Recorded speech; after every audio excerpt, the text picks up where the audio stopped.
There's an expression that I've said on this podcast many times, but I'll say it again, is that hard times create hard men.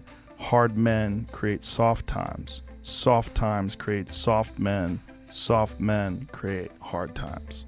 We are now around soft men and hard times. Yeah. We're in the time of toxic masculinity, right? Where you could be toxically male, and then if you're suppressing masculinity, you're going to bring on hard times. It doesn't mean masculinity doesn't mean you're mean. Yeah. It doesn't mean you're angry. It means strength. Yes. It means discipline. It Yeah. means the ability, like, you need a military. And if you don't think you need a military, you need to go and pay attention to the rest of the world, because there's militaries all over the world that are doing horrific things. If you don't have a military in this country that can combat that and at least act as a deterrent to them doing things, you're going to get taken over. That's what's happened. I mean, look what's happening to Hong Kong, right? I mean, this is a city that essentially doesn't have a military, and they were a British colony for a long time, and they gave it back over to China, and they were kind of acting like they were independent until recently. And during the pandemic, they ramped it up, and it's gotten even worse. Jordan Peterson has a really interesting way of looking at this. And he said, people think that you should be weak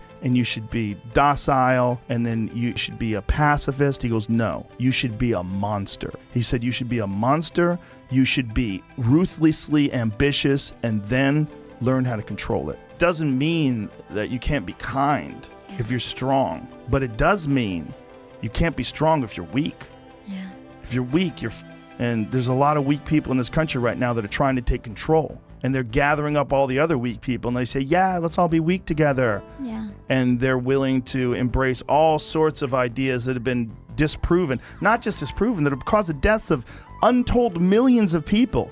In Maoist China and Stalinist Russia, and one of the most beautiful things that I think a young person can get involved in is martial arts, because martial arts teach you that in a way that very few things do. They teach you it in especially jiu-jitsu, because jiu-jitsu is so complex and there's so many possibilities to it that it attracts a lot of really smart people. If you think of jiu-jitsu, you would think of like brutish individuals engaging in this hard martial art. If you go to a real good jiu-jitsu school, you see nerds. You see a bunch of like really smart kids that really get obsessed with the possibilities of this physical language. This physical language also teaches you the consequences of not working hard, of not being prepared, of not understanding positions, of not doing due diligence and doing the work. My right arm, I have a tattoo of Miyamoto Musashi. That's Miyamoto Musashi on my right arm. And he wrote this book, The Book of Five Rings. Miyamoto Musashi was a samurai who killed 62 men in one-on-one combat. And he wrote this incredible book about it. But one of the things he wrote in the book was, once you understand the way broadly, you can see it in all things. And I think that all difficult things are development. They aid you in developing your human potential. And you find a way to get out of your own way by getting good at all kinds of things. You cut through the bullshit. You think you're great at skateboarding? No, you're not. You suck at it. You got to get better at it. And the only way to get better at it is to practice it until you get better at it. And then you find that way. And in that way of getting better at that, you could apply that to playing the piano. You could apply that to playing chess. It's like this idea is that difficult things are tools. They're tools to maximize the way your mind interacts with life.